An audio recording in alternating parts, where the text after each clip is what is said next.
avoid very huge and costly problems that are born out of it. Thank you, sir.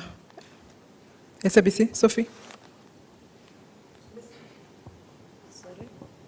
Sophie Mkwena from the South African Broadcasting Corporation. Mr. President, yesterday we spoke to President Cyril Ramaphosa, who said you had a marathon meeting on Saturday night. You also have the former South African president in the country who joined yesterday. Were you able to raise issues that we spoke about on Thursday in relation to Rwanda's relationship with South Africa, particularly the issue of the DRC? Thank you so much. We could not have spent hours, the President of South Africa and I, meeting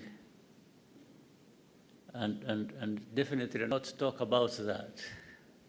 It featured, and I think we had a very good discussion, very good understanding of the situation and maybe the best ways we can work together to resolve that.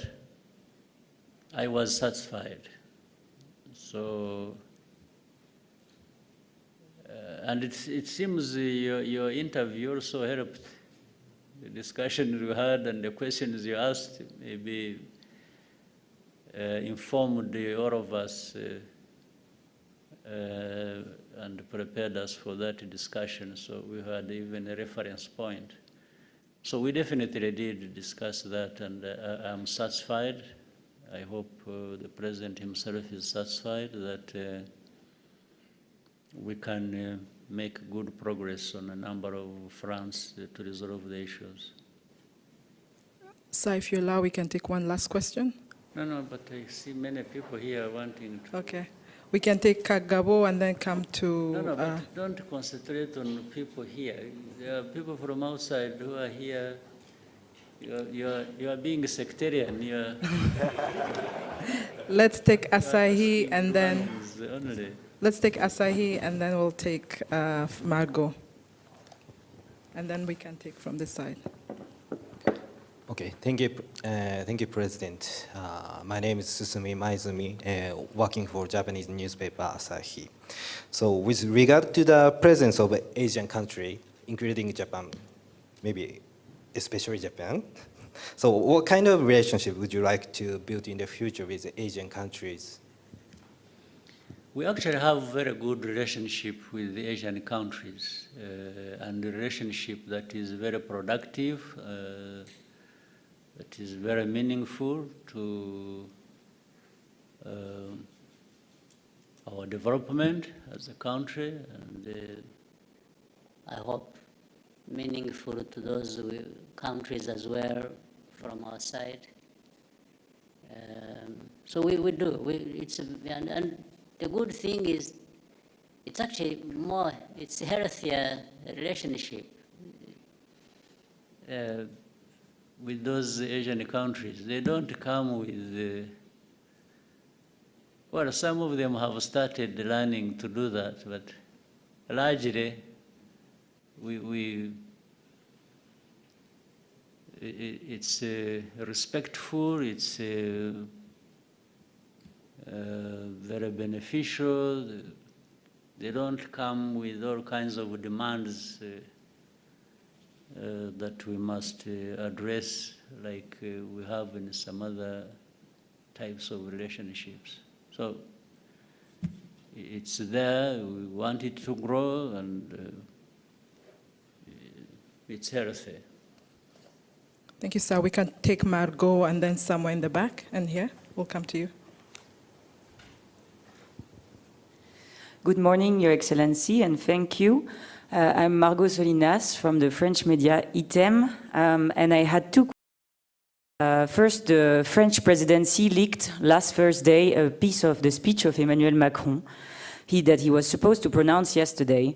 but the video that was actually released elsewhere and the speech didn't match with what was announced. Plus, Emmanuel Macron was supposed to come and finally he canceled.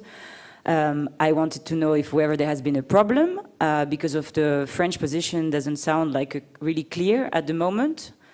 And my second question is about the fact that Rwandese soldiers have been sent to Mozambique in 2021 in the aim to help and strengthen Mozambican and Rwandan relationship. But how did it also strengthen the relationship between Rwanda and France at the moment? Right. As far as I'm concerned, our relationship between Rwanda and France is good and has been good in the recent days. Of course, behind that, there is this long history of problems relating to what happened in our country in the last 30 years. So my feeling up to now is we've made progress. But there are still people maybe in the political held back by what happened in history. They are still living politically in the past. We can only be making progress on the basis of people who want to look forward and we move forward together. So I don't know the proportions, who is this, who is that, I don't know. But to make the judgment, I think the people of France are reasonable people and we can work together. Sometimes the politicians are the ones that are at issue. So I heard about that, the contradictions in the settlements or this, or watering down this, but that's all about it. I heard that happened, but I really, for me, I'm focused on the good things that these small issues, I think, will be there, even if you are talking about the head of state having done this and that. But still, that's not for me to dwell on and talk about. Maybe when you get an opportunity and speak to him when you get back, you may ask him. He may give you a better answer than I am capable of giving you. But for us, we are still on the side of wanting to continue making progress, irrespective of the bad history we have had. For Mozambique, we got involved in Mozambique with the understanding and invitation of our brothers and sisters in Mozambique. And we've been there doing what we can and working with the Mozambicans to rein in the insecurity that was there for a couple of years. And I think good progress has been made also. How the French come into this, as you asked, maybe is related to what you might be having in mind because they have investments there. Like other countries have. In fact, there are many countries that have these investments, heavy investments in Mozambique. Either these countries working together and through their companies or different ways. Where it is France, it is the United States, it is India, it is Japan, it's Korea, it's there are many who are there, working there. So naturally, the investments have to be made, and since we are there contributing to the stability of the area where these countries are making investment, we have discussions, we talk to each other. In our contribution and their investments there, we have good discussions and understanding of how we can continue to stabilize that area. That's the main thing they can say, France linking through Mozambique. Thank you, sir. We take 2-3 more questions. Yeah, keep going. Okay, we'll go with Francois and then David and then come to AP.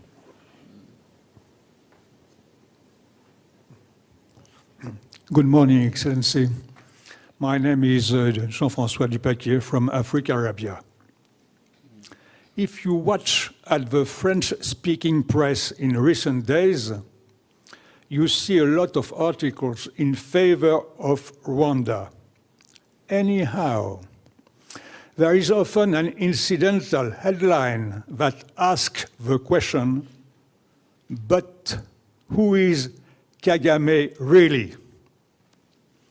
The propaganda of your enemies, particularly in Congo, describe you as a cruel and bloodthirsty tyrant.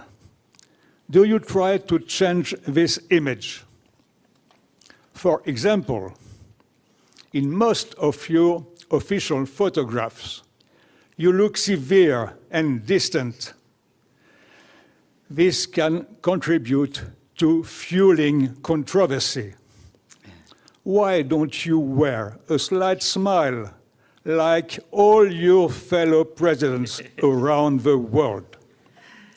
Do you ultimately like or dislike being fed, sometimes hated, in the Western world? Thank you. Good.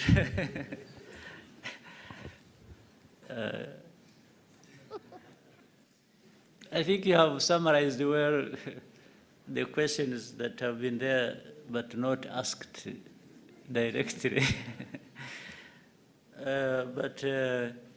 For the smile, I think I have to borrow either some talent or actually directly the smile from some people. But the fact that it is, the smile is lacking on me is not my making. Maybe it happens accidentally. But very interesting way of putting your question. I try to answer it this way. Starting with who is me, who is the person. I have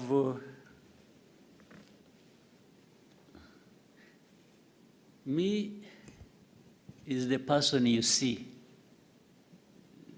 I'm not hiding anything. What you see in me is what I am. If you are just going by the looks or by whatever, or what I do more, I think is what may describe me than my physical looks. So I wanted to say, what you see is what you get with me. In most cases, in words or in deeds, they relate. My deeds and my words tend to relate.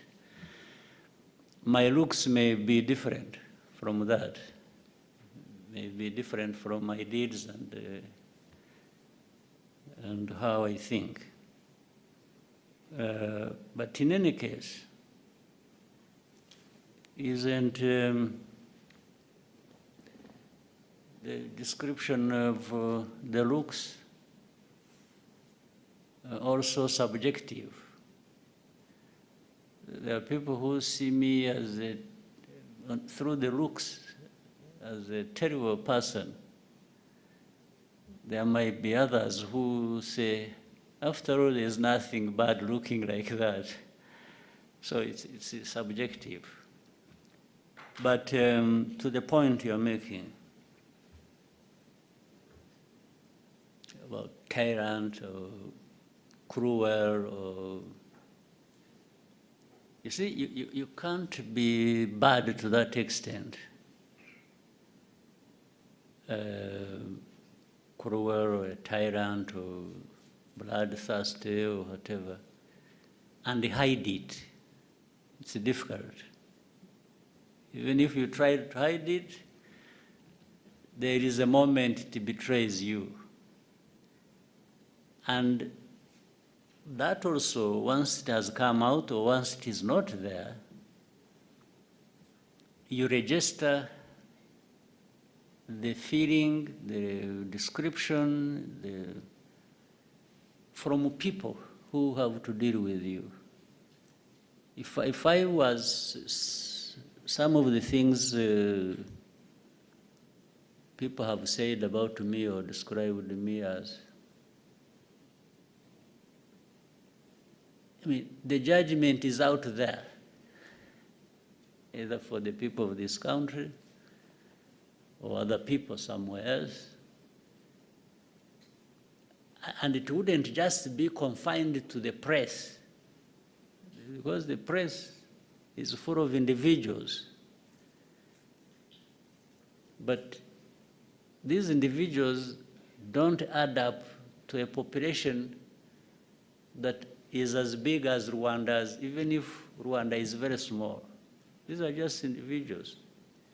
5 in France, 10 in America, 3 in China, 2 in Belgium, and so on and so forth. If you add all of them up, and they are even all negative and saying things about me, surely these can't be the people that are right and the rest wrong. But they only take advantage of the platform they have, they're able to command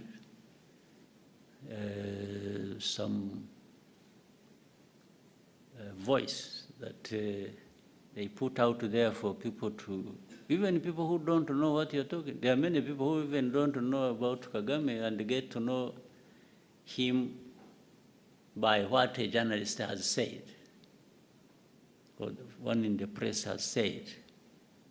And in many cases, in my experience, some of them have started by hearing what the journalist said, and they ended up saying, but we've been told lies, when they come to know this through other means, either by direct contact or visit or whatever, and interaction with other people who know this person that has been talked about.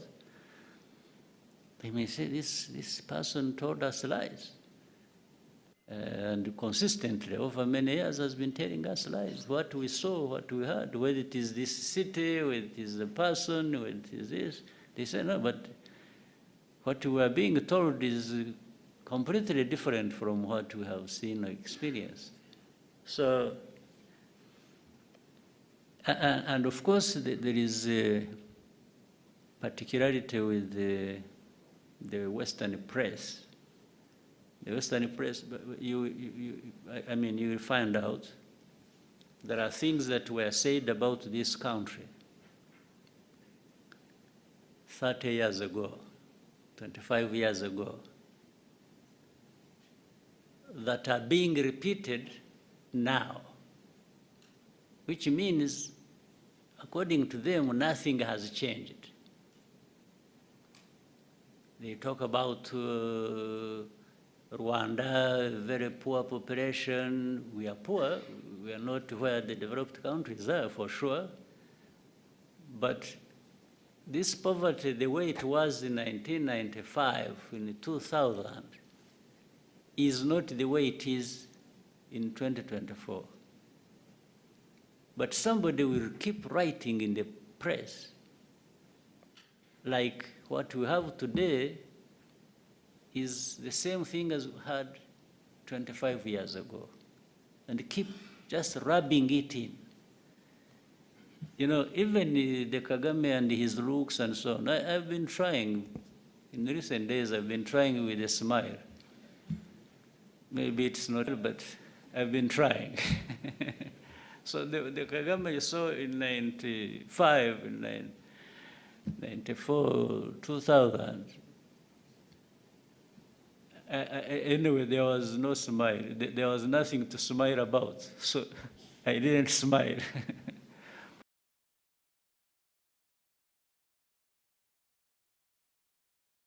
But now with some progress, I can afford some smile once in a while. So if somebody thinks, like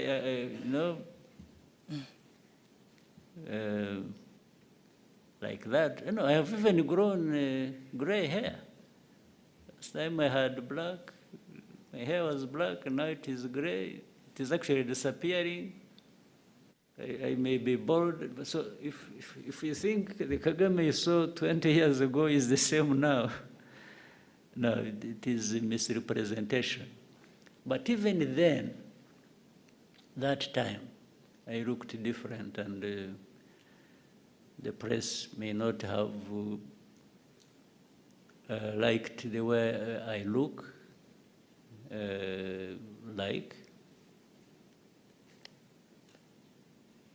but the situation that time maybe looked like that itself. So I can't be in a heap of dirt and then I'm smiling. I mean, that's a lie. I would be a liar. I would be pretending. I would actually be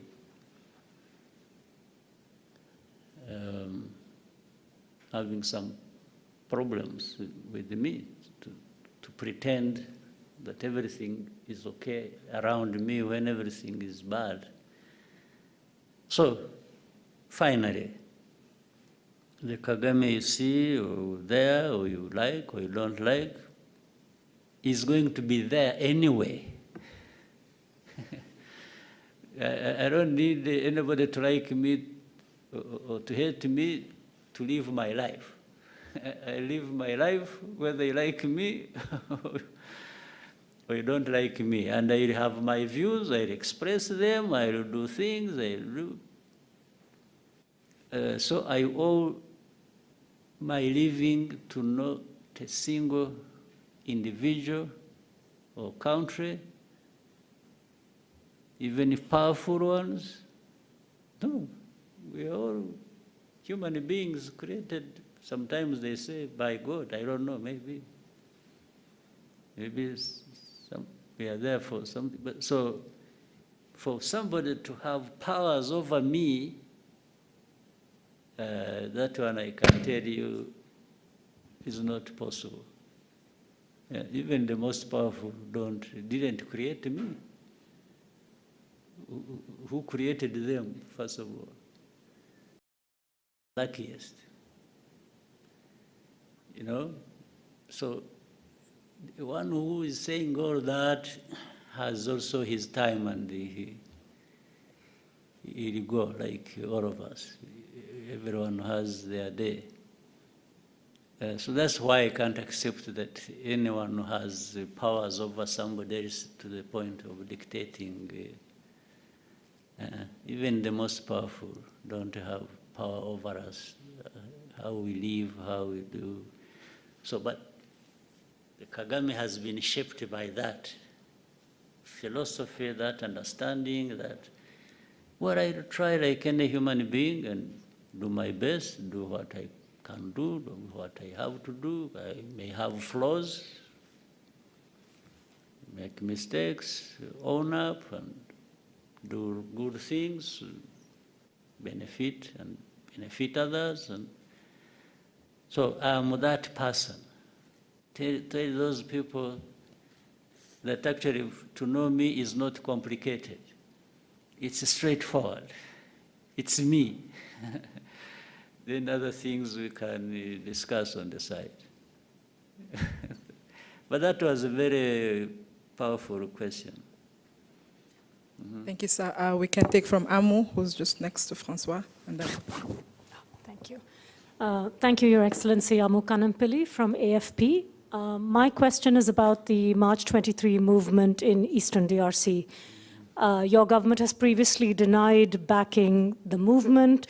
Does that denial still stand a year and a half later? And what is the current relationship between Rwanda's government and the M23? Thank you. Well, those who accuse us, I would ask them why they actually don't support M23 themselves, including AFP, you as a journalist. Why don't you support M23? Or why is the question, you support M23 or you don't support M23? First of all, what is M23? M23 is an organization born in and out of Congo. That's number one. Number two, these are Congolese. And you will hear even Congo admit it now. Why do they exist?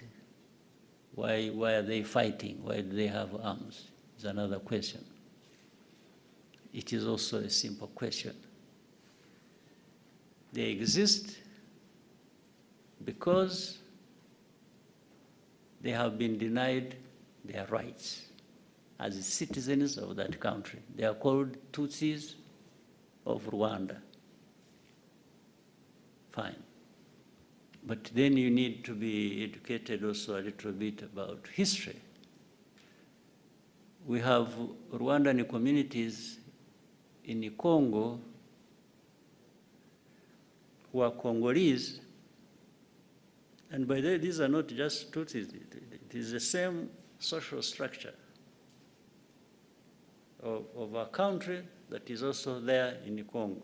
Like, in fact, we have other neighboring countries where they are, but they are citizens of those countries. We have 100,000 people originating from this community, 100,000 who have been living here in Rwanda in refugee camps for the last 2 decades. Why? Because they are being uprooted from their ancestral homes, persecuted, and sent across. In fact, there are more in Uganda. There are 300, there's 100,000 here, there are hundreds of thousands there in Uganda, more numbers. So M23 is born out of that situation. That's why I asked the question. I said, well, why wouldn't anybody else, why are we being accused as Rwanda of supporting M23? And I'm saying even those who accuse us, actually I should accuse them of not supporting M23 because it is as if they agree with the injustice that is being done to this community.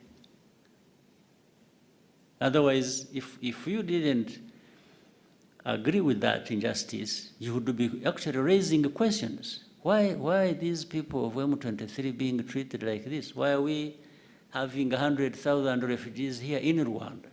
That's where you would start from. Not start from asking Rwanda, are you supporting M23 or not? Are you still denying it? Because you are asking the wrong question. The issue is not whether anybody supports M23 or not. The issue is, what is actually the problem of M23? That's the question you should have asked, in fact. What is the problem? What is this thing called M23? Are they human beings? Are they this? Are they Rwandans? Are they Congolese? Are they that? Why? Why do they exist? Why do they even have arms and are fighting in their own country? This is the right question that I should be asked. So whether Rwanda supports or associated in any way is actually immaterial. It is relevant to the question. Or even you, if you want to educate yourself or educate the public, the question should have been simple. Ask me, by the way, what do you understand the M23 to be? What is it?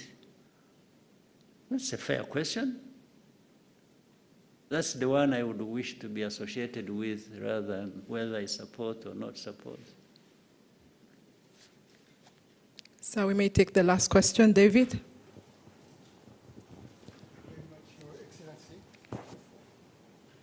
Thank you very much, Your Excellency. Dupac talked about the image. I've been traveling through the continent, and the majority of the youth, I think, don't want you to remain the way you are. Because Rwanda means for them hope, but more than that, a new school of political thought, a new school of doing things, a new school of making politics and transforming our society for the best, for peace, stability, and economical progress. For the past 30 years, you have succeeded to build a modern state, offering to Rwandese people a safe space to build their own lives and achieve their personal dreams. How do you see Rwanda for the 30 others coming years?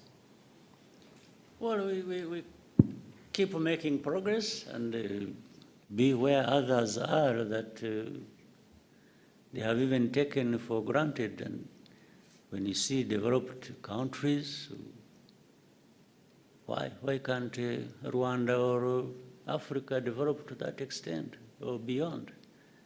What is lacking?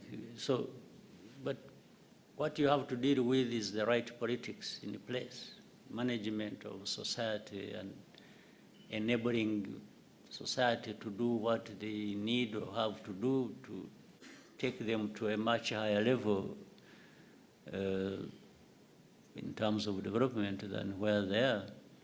So really that is the aspiration for all of us, even as leaders, and I'm sure individual Rwandans, everyone wants to see development. They want to see